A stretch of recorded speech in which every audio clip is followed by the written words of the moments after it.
Lord Jesus, we thank you and we praise you for making it possible for us to spend this time with you. We thank you, Lord, for all the wonderful favors and the graces that you have bestowed upon us. We thank you, Lord, for the gift of life. We thank you for the gift of this new day. You have given us another opportunity to share in your wonderful love, another opportunity to share the same love with others around us.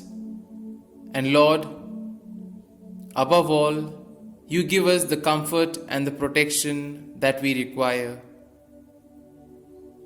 As we gather before you, we ask you, Lord, to give us the grace so that we can dedicate our entire selves to you.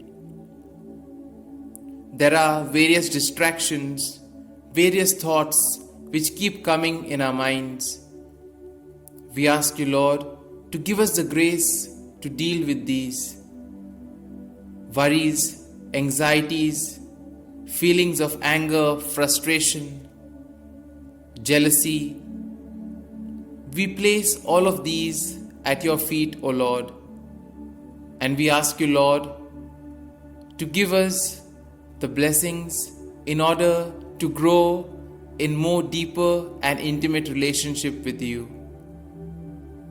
As we spend this time with you, Lord, we reflect on the gospel passage of today.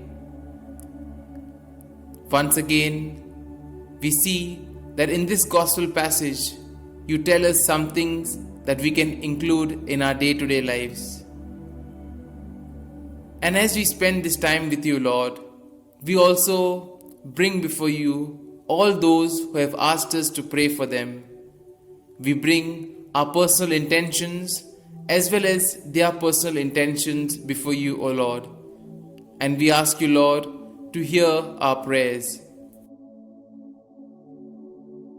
Today's gospel passage reveals to us that God has a plan for each and every one of us. Jesus is a self-portrait of the Father.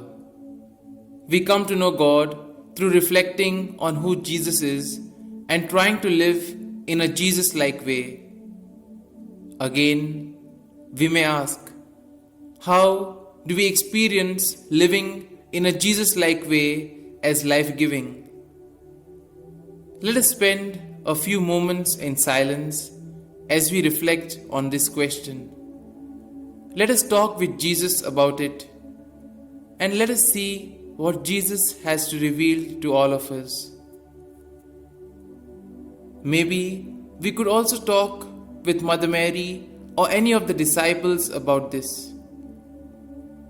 Or we could talk with Jesus about his promise to us that if we believe in him, we will never die. So in the next few moments, let us enter into a dialogue with Jesus, asking him these questions and also reflecting and pondering on what Jesus has to offer to us.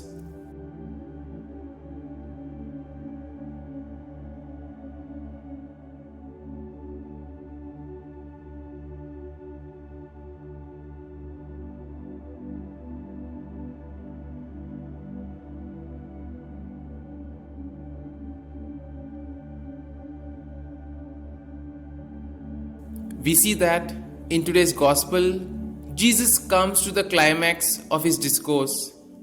He now speaks of the great mystery of the Eucharist. This is the real meaning of the multiplication of the loaves. The abundance and power that it shows is a sign of something immeasurably more wonderful. Jesus gives us himself as our food and drink. We ask for the grace to enter deeper into this great mystery of our faith in a spirit of wonder and gratitude. I will raise that person on the last day. These are the words of Jesus, and which reveal that faith is what makes our life last forever. It brings fullness to our lives. We thank Jesus for offering himself for us and for calling us to believe in Him. We stand in awe at how important we are to God. The Father draws us to Jesus, who will then raise us on the last day. Jesus says, "No one can come to me unless he is drawn by the Father who sent me." The Father is ever drawing us into the life of the Blessed Trinity, drawing us through the people we meet, through successes and failures, through disappointments and trials. It is not so that we learn more from our own seeming failures than our successes, but we see that even in the not so good experiences, God is teaching us something. We need to look and reflect on that and use it to grow in our lives. If the Father is continually drawing us through all that happens, then we need not be downcast by our difficulties if they are the means by which the Lord draws us out of our own self-preoccupations to compassion for others who suffer. We can ask ourselves, how has the Lord been drawing you in the past few days? In today's Gospel passage, Jesus teaches that His Father draws one to believe and that those who believe in Him have everlasting life. He reiterates the point that He is the bread of life from heaven and that those who eat this bread, who listen and accept His word, will not die. How do we understand this?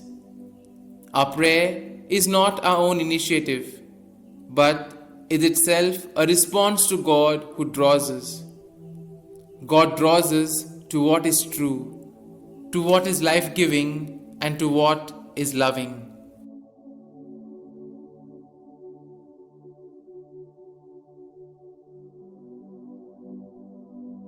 No one can come to me except the one drawn by the Father who sent me. We are drawn to the Father.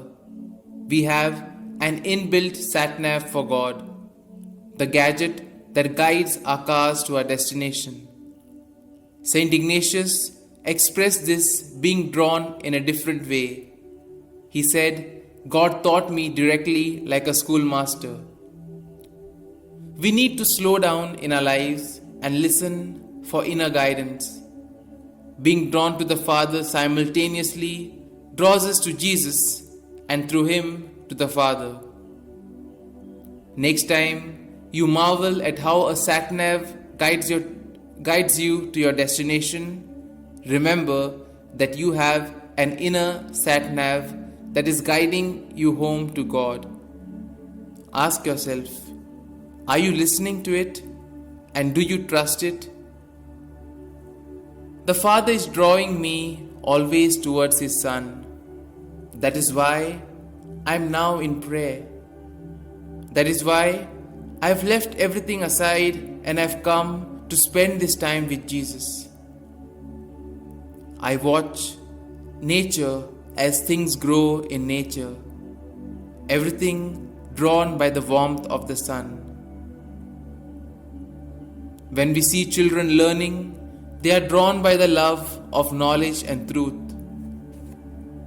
Similarly, we too can grow in sensitivity to the drawing of God in the depths of our hearts. God is out ahead of me, drawing me forward into ever fuller development and deeper dimensions of loving. All our practices of prayer, our liturgies, disciplines, and habits are like school buses. They bring us to where a special kind of learning happens. We need to be present, ready, eager to go to receive the truth. Jesus tells us that God wants to be the teacher of each person, and He desires to speak heart to heart. Our prayer is not our own initiative, but is itself a response to God who draws us. We are invited to leave home so that we might learn and be drawn more fully into life. When you feel drawn to something good, it is God who is drawing you. The drawing may be felt as a tug on the heart or as a good idea. Perhaps it is a kind word that gives courage. God draws me to what is true, to what is life-giving, to what is loving. I am being able and being drawn at all the time, and so is everyone else. This is how God works in our world. We may ask ourselves, what is the eternal life which Jesus talks about? It means that we enter into a relationship with Him which deepens as life develops. This relationship will be perfected at the end of our lives when we will be filled with God and live with the three divine persons and everyone else forever. Lord, you are starting to open to me what the Eucharist can mean, a pledge of eternal life and nourishment for my daily journey, as well as the viaticum that will strengthen me for my last journey towards you. We live two lives, the flesh and the spirit, earthly and eternal. Faith in God is life-giving. It gives energy to everybody, to the commonplace. The struggle to do good and to live a gospel-centered life is nourished by our faith. Prayer is a time to be aware of the life which is eternal. Moments of prayer bring us in touch with the eternal within us and the eternal around us and the atmosphere of the risen Christ. Jesus lives in the shadow of eternity and calls on our faith that we will live forever. The call of love and the experience of love in life hints at something more than human, of a mystery totally linked to God. The bread of life is the gift of God's life on earth. In opening ourselves to the Word of God and the bread of God, we are gifted and graced with the love that lasts forever. We were created for nothing in this world. Jesus is constantly pointing us beyond this world to the Father, promising to raise us up on the last day, offering us eternal life. And this is our destiny.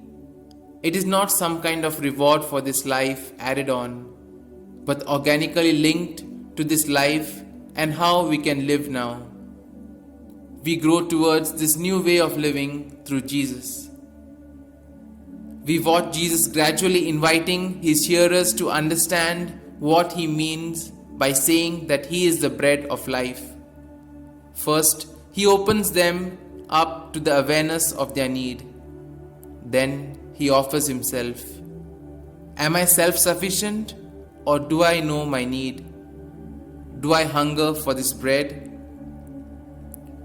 As blessed as the people in the desert were, even greater blessings are offered to me. I am accompanied on the pilgrimage of my life by the one who feeds me with living bread. I am not called to become familiar with Jesus and admire Him. I am invited right into the heart of God. And having reflected on this gospel passage, having ruminated, and by being touched by the various aspects in today's gospel, we now offer our prayers and petitions to the Lord. We place all our requests. At the same time, we also bring to mind all those who have asked us to pray for them, and we offer ours as well as their petitions to the Lord.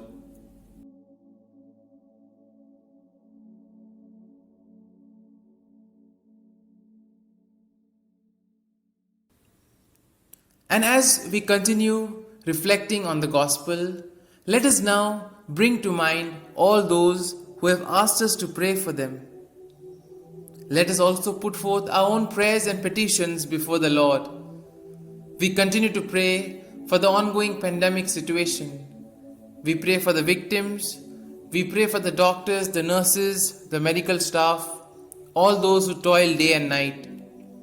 We also pray for all those in charge of administering the vaccines. We ask the Lord to be with them so that whatever they do, it may be for the common good. We also ask and pray that the government authorities may take appropriate steps for the good of the people. We also pray for those who celebrate their birthdays and their wedding anniversaries today. And we ask you, Lord, to be with them, guide them, and give them good health of mind and body. We also pray for all those who are preparing for the exams and those who are yet to answer the exam. We ask you, Lord, to be with them so that all their effort and hard work may bear fruit. We also then pray for all those who have asked us to pray for them. We ask you, Lord, to listen to their prayers and to grant their intentions. We also pray for all those who feel left alone, all those who are dejected, all those who have some kind of issue or the others, those who need your help.